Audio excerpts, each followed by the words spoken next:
This video is brought to you by Ridge. Since my last EDC, I decided to dip my toes outside Apple's walled garden and experiment with PC and Android devices because, at the end of the day, no matter which device I pick, I can stay relevant only if I understand how things work on all fronts. So this has been my current EDC the last month and a half, and in this video, I'll show you what I've been experimenting with, what I like, and what I'll ditch. And as always, all the links will be in the description below.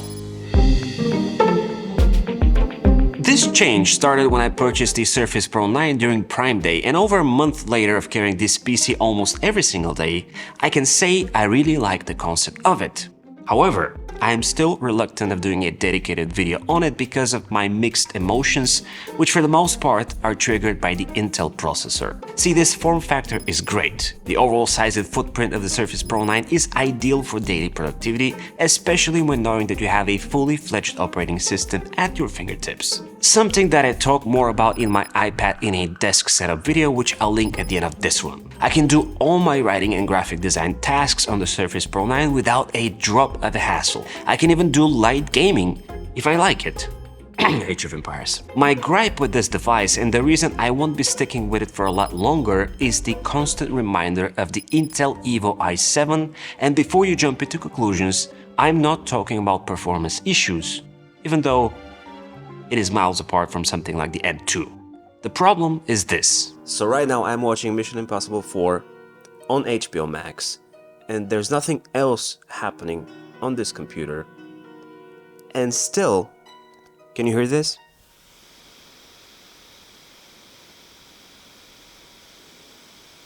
Now, imagine this in bed in your lap at a bit of a higher temperature because things here are very well cooled. It kind of gets unbearable at some point. So yeah, if you're in the market for a decent all-in-one, perhaps research the ARM version of the Surface Pro, as the product itself and the 2-in-1 package is really something you can, look forward to. If you end up enjoying this video, by the way, subscribe, because why not? So before we get into go-to gaming attempts and some other tech items, let me show you how everything fits together. As before, my EDC is twofold. I have a lightweight sling option, which I normally pick around my days off, and the backpack version, which involves carrying the Surface Pro and everything else. In my attempt to travel as light as possible, or as slim as possible, to be more accurate, I decided to test the Harbour London Slim laptop backpack in my favorite tan color. Full disclaimer, this is not a versatile choice that I'm recommending, but it is a choice for people who prefer to carry less in style.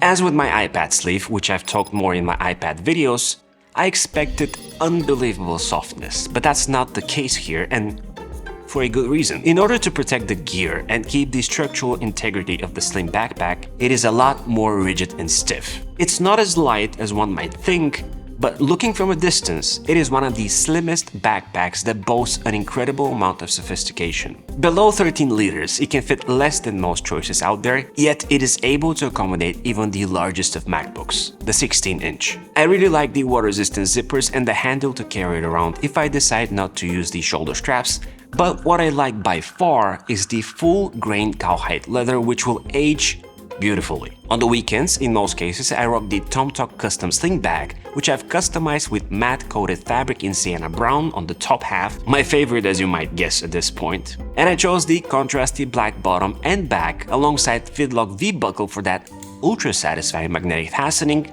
a black shoulder strap, blacked out logo, and of course, custom why not text in white. If you want to customize a similar sling, I'll be sure to put a link to TomTok's generator, which is a lot of fun to play with. This 8-inch sling is based on the company bestseller Explorer H02, and it has all the pockets you might require in a sling. It's even big enough to fit a Nintendo Switch. So, in the inner protective pocket, I keep my phone, and on the outside I have my wallet and my car key. But my favorite part is this little hook right here, which I can use to attach the key case goes like this. My wallet of choice is the Ridge wallet in this gorgeous tobacco brown leather finish. It can hold up to 12 cards plus cash while remaining slim. This is the ideal front pocket wallet with a lifetime warranty. You can be sure your cards are protected thanks to RFID blocking materials, and for AirTag lovers, there are optional AirTag attachments. With over 30 plus colors and styles to choose from like carbon fiber, burnt titanium, and forged amber, your Ridge wallet will match your EDC, especially if you pair it with the Ridge key case, which securely holds 2 to 6 keys. It prevents them from jiggling, and one of my favorite features is the spring steel clip. Get up to 30% off your order when buying the Ridge wallet and key case together, and if you've ever considered getting a Ridge, now is the best time as you have the chance to win a brand new Hennessy Ford Bronco or $75,000 cash. Find the Ridge gear you'll love in the description and get additional entries for every dollar you spend. Plus, if you use the link and code ThisIsE, you'll get 10 bonus entries for every Hennessy sweepstakes and 10% off your order. Okay, so let's talk wearables and smartphones. My primary phone is the iPhone 14 Pro Max, which I reviewed in my day in the life video I posted a week ago. It is an essential part of my video creation workflow, but I'm doing my best to put it to the side and play with some great Android alternatives. The non-iPhone I've been enjoying like crazy is the Asus Zenfone 10 in this comet white color. This device will probably steal some prizes for being an absolute compact powerhouse that delivers unbelievable battery life. It's a phone with pretty much no compromises aside from the camera aspect of it, which is nowhere bad, but just not as good as the flagships out there. The specs on my device is the Snapdragon 8 Gen 2 with whopping 16GB of RAM and 512GB of storage, which is a total overkill for the average consumer. Another overkill is the 5.9-inch 144Hz screen with 445 pixels per inch. That's a mouthful. It is gorgeous and buttery smooth, making the entire package an absolute recommendation. No wonder Asus calls it the perfect hand-sized package. It's super easy to hold and fidget with, being narrower than the smallest of the latest iPhones, and it's lightweight, by the way, without compromising on features such as wireless charging. If that's not enough, you have a fingerprint reader in the power button, which is very handy, and in the box you have a case which is not a translucent plastic case, which I hate, but it's actually a very decent grippy case which you can attach just like that. And on the top you have the 3.5mm headphone jack, which pretty much no other phones have at this point. So you can say that this little guy is sort of like a dinosaur or a breed that is about to be extinct. In order to enjoy the full Android experience, I've paired the Zenfone with the Samsung Galaxy Watch 6 Classic, which I can only give you first impressions of at this point. At 47mm, this watch feels as substantial as the Apple Watch Ultra, especially considering that it's round. But in terms of comfort, it's very well balanced. The rubbery band is comfortable even when working out and sweating, and I really like how the black version blends in, providing minimal vibes at this maximum size. The battery at this point is nothing to complain about. For the week of ownership, I get about 2 days, but I'll report more on that at a later stage. What I can rave about is the rotating bezel, which apparently Samsung brought back with this watch. It's tactile and very satisfying to use for more precise selections, naturally hinting you to use it more often than the actual touchscreen. Where it falls short is longer scrolling needs, where touch makes more sense. In terms of earbuds, I'm rocking the Soundcore Liberty 4NC, which, just like the Asus phone, are a killer package. To understand what I mean, let me tell you this. The earbuds themselves last 10 hours on their own, and paired with the case, provide a total of 50 hours of listening time, which is insane. And I'm saying insane because they sound too good for their price, and they are so comfortable to wear. They feature adaptive noise cancelling that adjusts to the environment in real time, and you can even tailor your listening experience by taking advantage of the 22 presets alongside something Soundcore calls Hear ID. At a hair less than $100, this is a pair of earbuds that I will always go back to. Again, at an attempt to limit the number of items I carry with me, I stored my 140-watt charger and replaced it with this super compact 65-watt GAN charger by Ugreen. Before I get to the charger in question, having all those items equipped with USB-C, aside from the iPhone of course, is such a blessing, as I can only worry about bringing one cable, which in my case is by Nomad, being super rugged and all.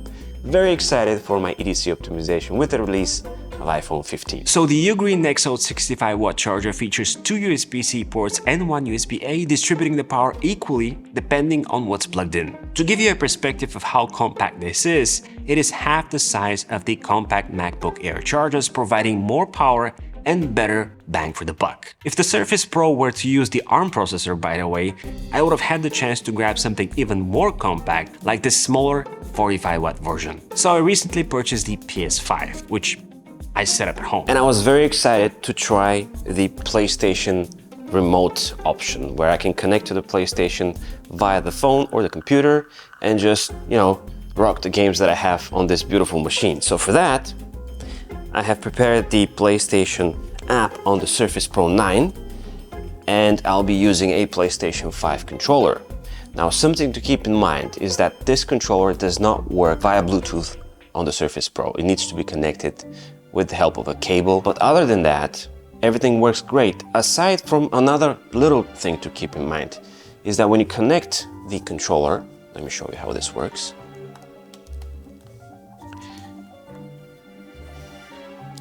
Initially, the operating system will try to reroute the sound via the controller. So you need to be aware that if you don't have sound, you might need to switch the sound output to be from the controller to the built-in speakers or the Bluetooth speakers that you have, whatever that might be. So let's launch PS Remote Play. Okay, so we are now connected. I can go full screen and I'm ready to just, have some fun with the Avengers game, which is one of my favorites at home. And just like that, I'm playing a PlayStation on a Surface Pro 9 tens of kilometers away from home.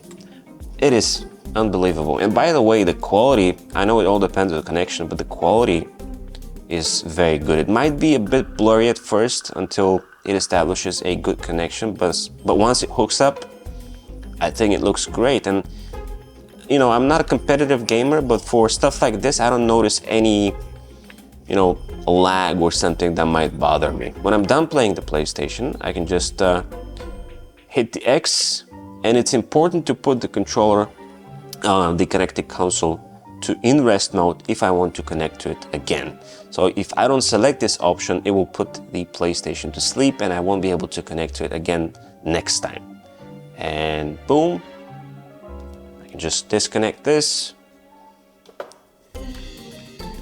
and just go on with my day. So this PC that wants to be a tablet is one of the best companions for when you want to expand it in a desk setup and be, very, very productive. But the iPad, with its recent iPad OS 17, is not far behind, and I explore that in my latest video that you can check out over here. Like and subscribe to the channel as well as my newsletter. And as always, it's been an absolute pleasure. This is E, over and out.